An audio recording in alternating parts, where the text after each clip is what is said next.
Olá, como você está hoje?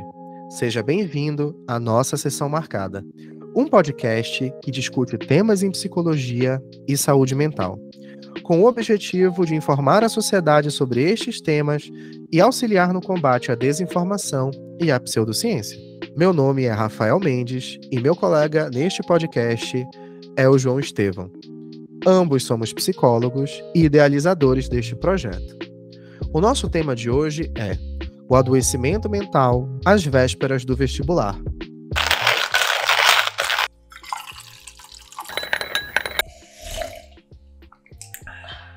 E hoje nós conversamos com Fernanda Lima, psicóloga, professora universitária do curso de psicologia, também doutoranda em teoria e pesquisa do comportamento pela Universidade Federal do Pará, psicóloga de atuação escolar da SEDUC e mestre em teoria e pesquisa do comportamento também pela Universidade Federal do Pará. É especialista em terapia de família. Conversamos também com o professor Jorge Pavão, licenciado em Ciências Biológicas pela Universidade Federal do Pará, participou de projetos de ensino e extensão por meio do Programa de Educação Tutorial em Biologia, o PET-Bio, o qual iniciou a sua vida na docência no programa Universidade Aberta, PUA. Possui experiência com pré-vestibular e ensino médio. Fernanda, seja bem-vinda, é um prazer tê-la aqui com a gente hoje e agradecemos aí toda a sua organização e ter encontrado uma brecha na agenda para poder responder aqui algumas perguntas para a gente de um assunto tão importante. Obrigada, eu me sinto honrada com o convite.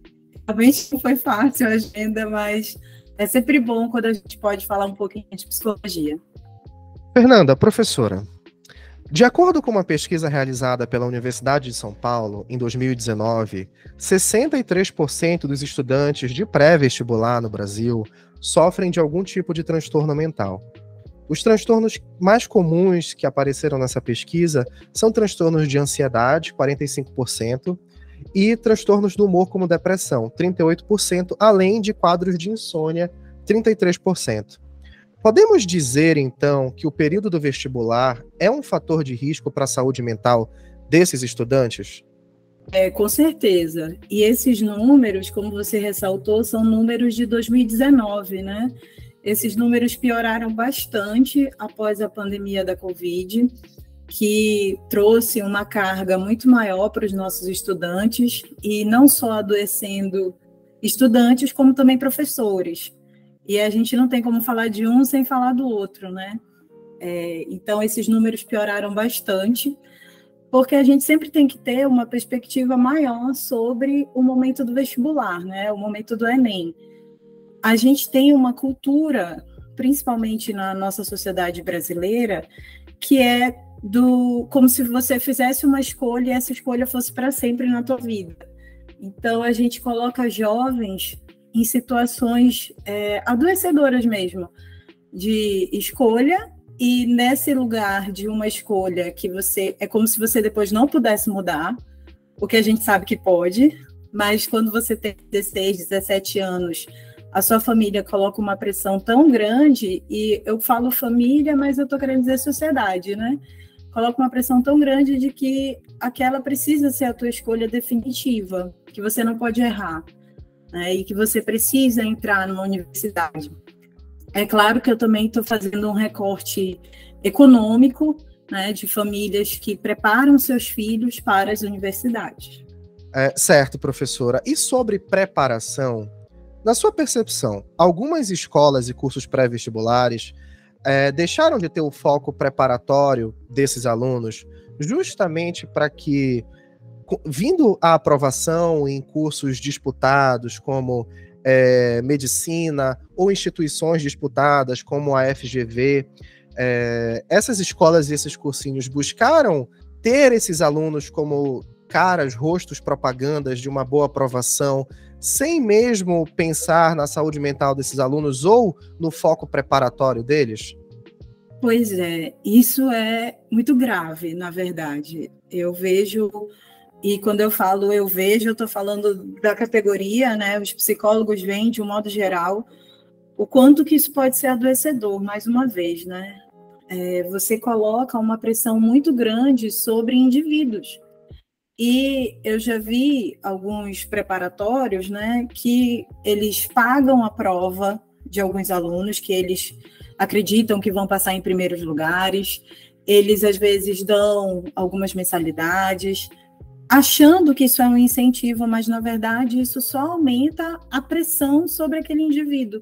Então você já está num momento extremamente ansiogênico, um momento difícil, um momento de muitas dúvidas, e você ainda ganha uma pressão a mais e não basta passar, mas você tem que ser o primeiro lugar. E a gente vê o quanto que isso é cruel, muitas vezes, com alguns alunos, né? Com essas pessoas que se destacam. E, às vezes, as pessoas se destacam e não é por desejar ser o primeiro lugar, né? Mas ele se destaca porque pelo empenho, pela inteligência, por oportunidades, por acesso, enfim, inúmeras variáveis que podem estar combinadas e fazer com que aquele aluno vá um pouco além do que a maioria, né? E acaba que esses preparatórios e escolas grandes usam isso como mercado, como forma de se destacar, como forma de se colocar como os que mais aprovam, né? Os que têm o melhor ensino. E o que está, às vezes, longe de ser verdade. Porque o fato de você ter 1 ou 3, 4 estrelas, né, não significa que você prepara muito bem a maioria. Significa apenas que você está investindo uma força em um determinado grupo, um grupo muito pequeno, muitas vezes. E, geralmente, excluindo todos os outros, né, ou deixando à margem os outros alunos. Eu vejo isso de uma forma muito negativa e, na verdade, é mais mostrando que não é um investimento no ensino, mas a exploração da educação. Então, a lógica de entender a educação como um mercado. Então, se há um mercado, eu vou usar os alunos como peça para que eu apareça mais e me destaque. E, professora, quando você fala sobre essa questão da escola como mercado, uma prática muito comum que percebemos, principalmente em cursos pré-vestibulares, é a atitude de ranquear os alunos, fazer índices de desempenho. E em relação a esse tipo de conduta, você acredita que isso pode ser um fator de risco à saúde mental desses alunos? Com certeza. Com certeza. Quando você ranqueia, você dá acesso e, assim, as escolas que eu já vi, né, que eu acompanho, elas ranqueiam e tornam isso disponível, tornam isso público. Então, não só você pode dar parabéns para o primeiro lugar, como o que você faz com os últimos? Né? O que você espera que aconteça com esses últimos colocados no ranking? Então, muitas vezes o que a gente vê é bullying. Bullying em sala de aula, bullying às vezes dos próprios professores, né, com relação aos alunos. Então, é como se você estivesse dando instrumentos para que a diferenciação dentro da sala de aula fosse cada vez maior. E muitas escolas particulares, elas usam isso para formar suas turmas. Então, elas fazem um ranking dos alunos e aí organizam a turma dos melhores alunos, a turma dos alunos intermediários e a turma dos alunos que estão abaixo na lista, né, ou abaixo do esperado. E os professores sabem disso. Então, os professores, eles investem muito menos em turmas que são consideradas com os, entre muitas aspas, piores alunos, que são os alunos que tiveram um resultado ou um rendimento mais baixo no ranking. E existe já pesquisa sobre isso, que fez, por exemplo, um teste cego com os professores. Colocaram prova dizendo que era dos melhores alunos e a outra prova dizendo que era dos piores, mas era o contrário. E isso levou os professores a corrigirem a que eles achavam que eram os melhores de uma forma mais positiva, considerando meio certo, considerando algumas coisas. Eu entendi o que ele quis dizer. E a prova do que eles achavam que eram os piores alunos, sendo muito mais rigorosos. Então, você deixar claro qual é a turma dos melhores ou qual é a turma dos piores, né? tudo isso eu estou dizendo entre muitas aspas, você deixa deficitário todo o sistema de ensino.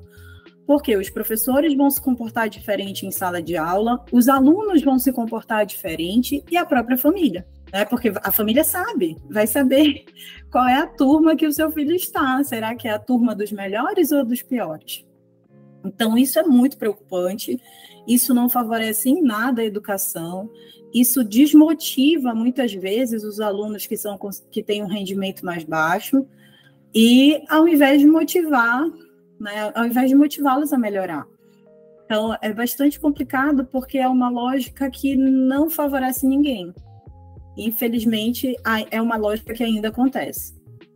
Sim, e dentro dessas práticas muito polêmicas que estamos observando nas escolas atualmente, outra também é a questão das instituições de ensino que focam em horas extensivas de estudo, tanto de aula como em cronogramas de estudo em casa.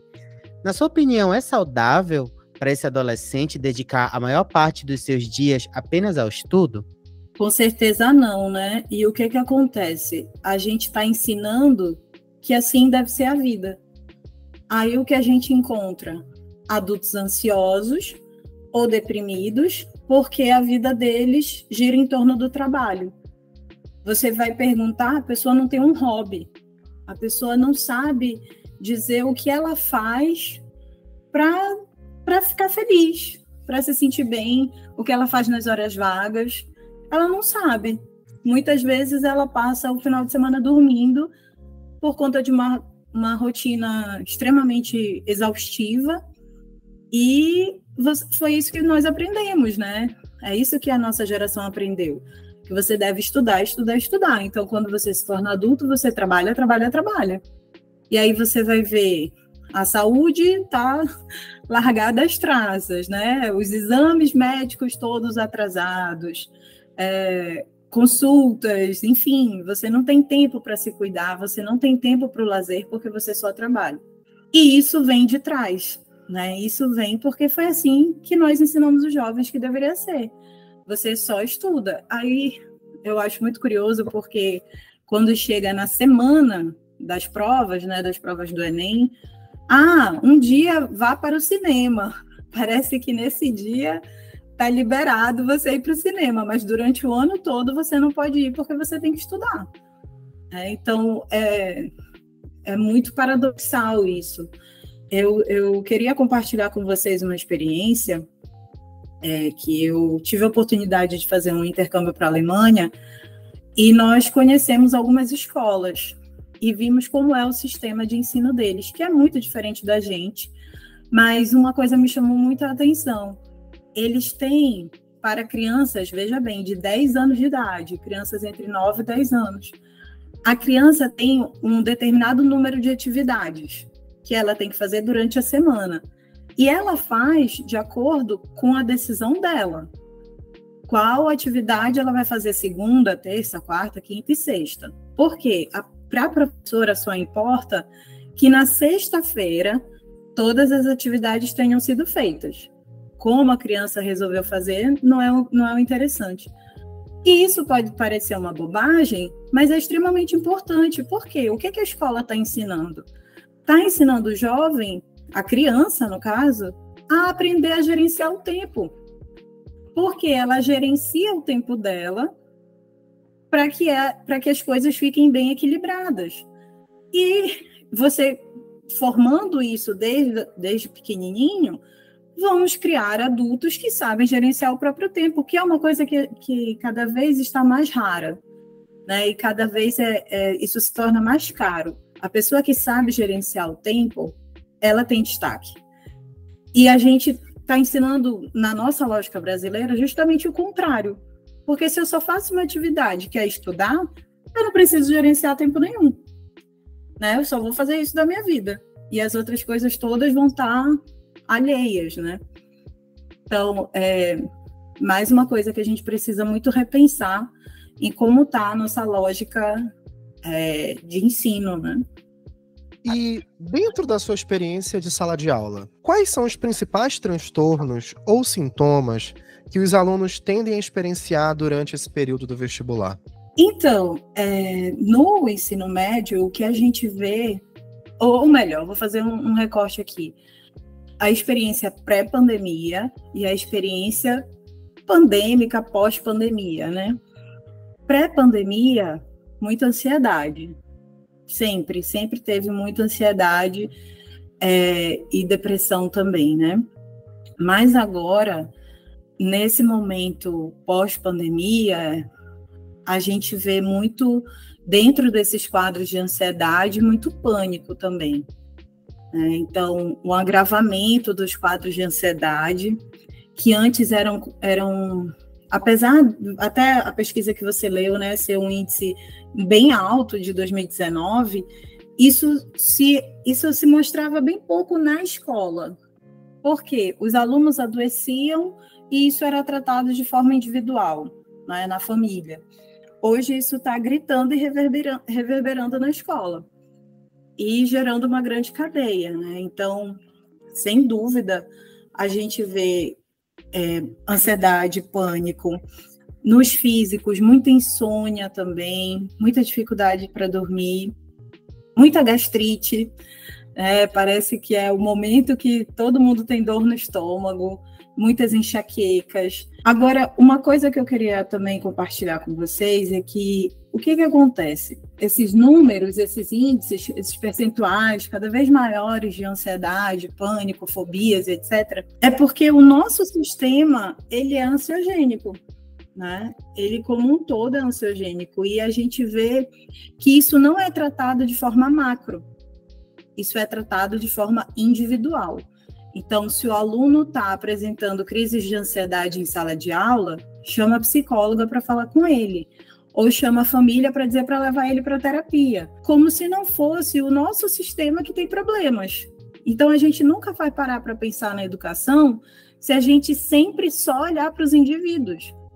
Se a gente não tiver uma questão mais social, né, a construção de políticas públicas, o pensar a educação de uma forma macro, a gente vai sempre repetir essa mesma lógica. Pode mudar a prova, pode mudar o número de provas, mas a gente vai estar perpetuando esse modelo.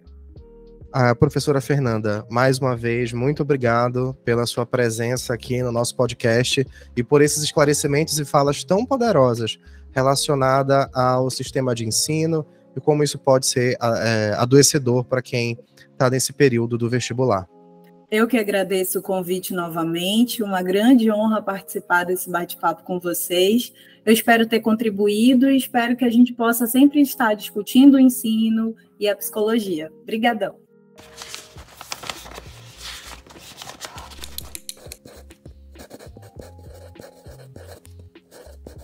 Converso agora com o professor Jorge Pavão. Seja bem-vindo. E para nossa primeira pergunta, você como professor que atua diretamente com estes estudantes, que impactos você observa na saúde destes alunos durante esses anos de vestibular? Bom, primeiramente eu quero agradecer o convite, é uma honra estar falando sobre esse assunto que faz-se presente, né, em todo o santo dia do meu trabalho. E assim, a ideia do vestibular, né, que se tem hoje, já não é mais a mesma que se tinha antigamente, né? Mas eu discuto muito isso com alguns colegas de profissão. Que é a ideia do vestibular como o único caminho, né, para vencer na vida e tudo mais, né, para ser gente, né, como diziam os mais antigos. Entretanto, ainda tem alguns alunos que de fato almejam, né, sua tão sonhada vaga na universidade, né, tem preferência pelas universidades públicas, né, e em alguns cursos bem mais concorridos, né? E assim, a gente observa um impacto muito grande, na verdade, na saúde deles, até porque essa ideia do vestibular ela vem sendo pregada para esses meninos cada vez mais cedo, né? Então, a gente observa instituições que iniciam o que seria a preparação para o vestibular, por exemplo, a partir do 9º ano, né, do final do Fundamental 2, né, que é o 9º ano do ensino fundamental. E com isso, o moleque já vai pegando uma pilha do caramba, né? Ele já vai se norteando, né, para essa situação do vestibular. o que eu observo muito é que, além de afetar muito o psicológico desses alunos e tal, né, dos estudantes de maneira geral, eles acabam adquirindo algumas outras condições, né, como gastrite, como outras coisas que permeiam a saúde deles, porque, assim, o que é vendido para esses alunos, né? Qual é a imagem que é vendida para esses alunos? Quando a gente vê, por exemplo, uma reportagem que fala assim, aluno que se dedicou 12 horas por dia de estudo e conseguiu passar em 7 faculdades de medicina, né? A ideia que é vendida para esses alunos hoje em dia é de que ele tem que anular a vida dele completamente e focar no estudo para tentar uma vaga, né? E só esse fato de tentar uma vaga, tipo, a incerteza da coisa, né, já deixa esses alunos totalmente perdidos, né? Eu os vejo dessa forma, né? Eu vejo eles um pouco perdidos quanto a isso. E nesse perdido aí a gente já vê uma série de situações, né? Então, crise de pânico, crise de ansiedade, né? Durante as próprias aulas, eu já tive a experiência, né, algumas vezes, de ter alunos meus entrando em crise no meio da aula, e aí tem que fazer aquele encaminhamento e tudo mais, né? A gente acaba encaminhando para a coordenação. Tá certo, professor. Professor, você falou que já teve experiências, inclusive, de ter alunos em sala de aula que apresentaram algum sintoma, alguma crise de ansiedade. Eu achei muito interessante que você até comentou das famosas doenças psicossomáticas, né? Quadros de gastrite, cefaleia atencional. Você conseguiria dar outros exemplos para a gente de situações que você foi observando do adoecimento desses alunos, principalmente em sala de aula? Posso sim. Olha só, teve um caso, né, em que a pessoa é um aluno meu, né, e que eu encontrei, na verdade, quando eu estava esperando o meu Uber, né, para ir para casa, então eu acabei encontrando por acaso na rua, né, e essa pessoa tinha acabado de sair de uma consulta, inclusive, ela já vinha chorando, né, falando ao telefone, e eu reconheci, né, a pessoa. E falei assim, mas tá tudo bem com você e tudo mais, tá precisando de ajuda? E essa pessoa relatou para mim, poxa, eu tô com uma desconfiança, né, de que eu possa ter TDAH, né? Ela estava fazendo essa consulta para fazer os testes, tudo bonitinho, para ver se tinha um diagnóstico. Ela, poxa, já não basta tanto problema que eu tenho, né, ansiedade, depressão, né, e tudo mais isso na minha vida. Então, o aluno, ele vê a saúde dele como segundo plano, e não obstante, ele vê como um peso a ser carregado, né? Então, ele não vê aquilo para ter um carinho com ele mesmo, né? Ele não vê aquilo, não, agora eu sabendo, eu posso tratar, eu posso até mesmo melhorar o meu rendimento no meu estudo, né? Que foi algo que eu cheguei a comentar com essa pessoa. Então, esse foi um dos casos que aconteceu. Já aconteceu também, por exemplo, causa de bullying, né? O bullying também se faz muito presente nesse cenário, por incrível que pareça, a gente observa um nível de bullying muito alarmante nos níveis do ensino médio e até mesmo no próprio terceiro ano, né? Que se espera uma maturidade maior desses alunos. E o bullying também causa esse adoecimento, né, nesses alunos. Então, teve uma situação em que obviamente, tive que intervir, né, que é o meu papel quanto professor, mas também por experiências próprias mesmo, eu tenho uma repulsa muito grande ao bullying, né, na escola. Ou seja, como se não bastasse toda a ansiedade e a questão cultural também que envolve essa mudança de momento de vida, que é entrar na universidade, a ansiedade pelas questões da prova ou do seu desempenho, a própria convivência dentro da sala de aula pode ser um fator também de adoecimento na sua observação, correto? Com certeza. E ainda te cito mais um caso que eu observo muito, que é a questão de como o próprio machismo da sociedade também influencia nessa corrida pelo vestibular. Eu tenho muitos casos em que, por exemplo, eu observei, né, na verdade, muitos casos desses, em que quando o indivíduo ele é um homem, né, que é um menino que está estudando e tudo mais, a única função que ele exerce, na maioria dos casos, é estudar, porque aí tem a mãe dele que faz as coisas para ele, tem um pai que dá o dinheiro e tudo mais, geralmente é aquela estrutura familiar que a gente já conhece, né? E quando é uma menina, ela tem que estudar, ela tem que cuidar do irmão, ela tem que fazer a comida, ela tem que limpar a casa, ela tem que fazer uma cacetada de coisas, além de estudar, não é isso?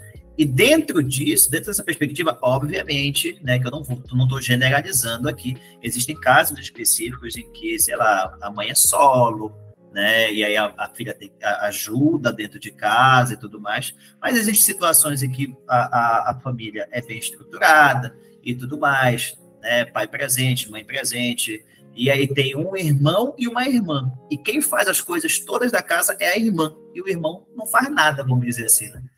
E aí eles ficam se dedicando só para o estudo e a irmã tem que ficar ajudando lá na casa e tudo mais, fazendo os afazeres domésticos, né, por conta dela, pelo simples fato dela ser menina. E aí ela tem que conciliar tudo isso mais o estudo que já é maçante, né, que até aquele discurso, tu só estuda e tal, estudar já é muito maçante. Pô, uma prova de 180 questões que tu tem um tempo muito limitado para fazer, né, fora uma redação, né, enfim. Então, ainda tem isso, que acaba adoecendo principalmente o público feminino. Compreendo, realmente muito delicado essa mudança de comportamento do aluno. Baseado nessa idade que estão a maioria dos alunos, especificamente os adolescentes, escolher a profissão pode ser um fato de muita ansiedade, ou seja, ansiogênico. Você considera que, nessa idade, a maioria dos estudantes está apta para fazer essa escolha de forma assertiva? Olha, eu costumo dizer para os meus alunos que eu mesmo, né, eu nunca tive uma profissão dos meus sonhos, né, eles ficam até um pouco espantados e tal.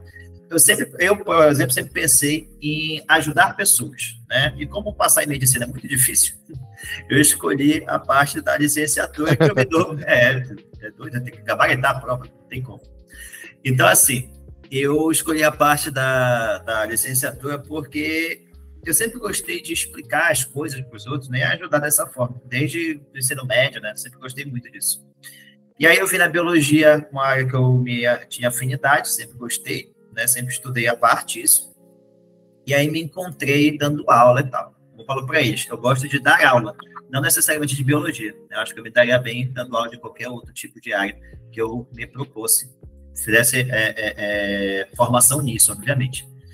Bom, mas escolher uma profissão nessa idade, eu acho que ninguém tem maturidade suficiente para isso, né? Porque, assim, eu, por exemplo, aos 27 anos, né, eu penso assim que eu poderia estar fazendo outra coisa da minha vida, né, do que não dando aula. Imagina um rapaz desse, uma menina, uma moça, né, aos seus 17 anos, por exemplo, que é a idade média ali de término do ensino médio, não levando em consideração o cursinho em si, né, mas essa faixa etária, ter que escolher algo que possivelmente ele vai fazer pro resto da vida. Por que é possivelmente, né? Porque é plantado na cabeça desse indivíduo que ele tem que passar logo, porque ele tem que entrar na faculdade logo, porque ele tem que se formar logo, porque ele tem que ganhar dinheiro logo. Ou seja, a finalidade total, né, a finalidade do processo é o fim capitalista da coisa, né? Você tem que ganhar dinheiro porque, infelizmente, a gente precisa de dinheiro para viver, né? Não dá para pagar uma conta de luz com um abraço. Ou seja, eu discordo do fato deles conseguirem, deles terem aptidão, né, para conseguir fazer essa escolha, né? Eu acho que é um processo muito delicado. Além do mais, muitos deles não têm essa escolha, não são eles que escolhem, são os pais que projetam nos seus filhos os próprios sonhos, né, as próprias vontades, e o moleque não tem escolha. E aquela famosa frase, né, de enquanto comer do meu pirão, né, tu vai obedecer o que eu falo. Então, eu tiro por mim, por exemplo, meu pai, né, que é falecido, ele tinha o sonho de ter um filho médico e um outro advogado, né, e hoje em dia os dois são professores, um é professor de inglês, que é o meu irmão, e eu sou professor de biologia. Não tem nada a ver com o que ele sonhou, mas a gente vive muito bem, graças a Deus, a gente não passa necessidade, né, mas não foi aquilo que ele projetou para a gente. Mas a gente é uma exceção, eu e meu irmão. A gente conseguiu seguir o caminho que nós queríamos, né, que nós escolhemos. Entretanto, muitas dessas pessoas não têm essa possibilidade. Eu tive alunos que conseguiram passar, que fazem, eu quero fazer letras porque eu adoro literatura, eu amo a parte da literatura e tudo mais. E aí, quando eu vi no vestibular, o rapaz passou em engenharia civil, Eu fiquei, mas hoje tu não queria letras, tu não queria a parte de literatura que tu amava? Ele falou assim, pois é. Mas quando eu falei para meu pai que eu queria fazer letras, ele ficou com muita raiva. Ele falou que eu queria morrer de fome, né, e tudo mais, que era para eu ser engenheiro, porque engenheiro dá dinheiro, não sei o quê. Então, tem todo esse viés por trás, né? Então, eu acredito que, na verdade, além deles não terem aptidão para fazer essa escolha, muitos deles não têm escolha. Ou seja, você traz questões familiares, você está apontando questões de relação interpessoal dos alunos na sala e a própria pressão do vestibular para se chegar nessa tão sonhada aprovação ou não tão sonhado curso superior, né? Por conta de todas essas influências que você está comentando. Você já falou brevemente dessa experiência de ter encontrado um aluno seu na rua e ter feito uma intervenção, um acolhimento dessa forma. Mas, professor, é comum que os alunos te procurem para desabafar essas angústias ou dores emocionais que eles estão sentindo? Um papelzinho que chega na sua mesa ou uma interação no final da aula, tentando pedir uma privacidade para tentar dividir alguma coisa? E se isso acontece, qual geralmente é a sua conduta nesses casos? Eu já tive muitos casos desse tipo, e eu não digo só por angústias ou dores emocionais, mas a gente no papel, principalmente professor de biologia, no caso, né? Os alunos, eles veem na gente o que seria uma figura paterna, no caso, né? Ou algo parecido, uma figura parental, na verdade, né? E acabam que eles não se sentem à vontade, né, para comentar certas coisas com os pais e acabam comentando com a gente. Então, eu já tive inúmeras vezes, né, ao final da minha aula, alguém que ficou para fazer uma pergunta ou que alguém que me acompanhou para fora da sala para fazer uma pergunta de maneira mais privada, né? Já tive perguntas sobre DST, ou ISTs, no caso. Já tive perguntas sobre isso.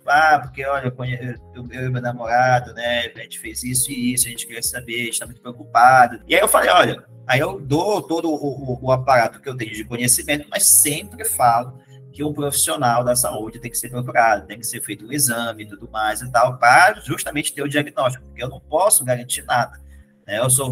O meu papel, ele tem um limite, e é um limite muito pequeno ali, né? Por ser muito limitado o meu papel nesses momentos, eu faço o melhor que eu posso. Assim como já tiveram alunos que vieram falar sobre depressão, né, que já vieram falar sobre ansiedade comigo, né? Eu já encontrei uma aluna minha em ansiedade porque ela ia apresentar um trabalho e ela tinha que falar em público, e a gente sabe que essa nova geração de pessoas, de adolescentes, é uma geração muito, assim, mais virtual, né?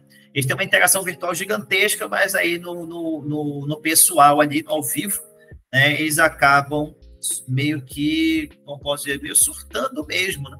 Eles entram em crise mesmo, começam a chorar, se tremer, porque vai ter que apresentar um trabalho em público, por exemplo. Eu já tive esses momentos, né? Eu já conversei, por exemplo, com alunos em que eu encontrei chorando pelos corredores, né? E quando eu vi o menino, né, falou assim, poxa, professor, eu perdi meu pai e tal, né? E aí foi uma coisa que me tocou muito, porque foi uma experiência que eu vivi recentemente, né? Então eu fui lá, caletei ele, né? Falei, né, que é uma dor que vira saudade, né, e tudo mais, que o pai dele gostaria de ver ele vivendo a vida dele, né, de maneira boa, né, que ele se dedicasse nos estudos, mas é um negócio que, infelizmente, o papel do professor é muito limitado, né? A gente faz o que pode, né? A gente tenta ali dar boas palavras, em casos muito extremos que a gente realmente não vai conseguir ajudar, a gente faz o encaminhamento para a coordenação e para o psicólogo da escola, que é muito importante nesse momento, ter a psicóloga ou psicólogo da escola,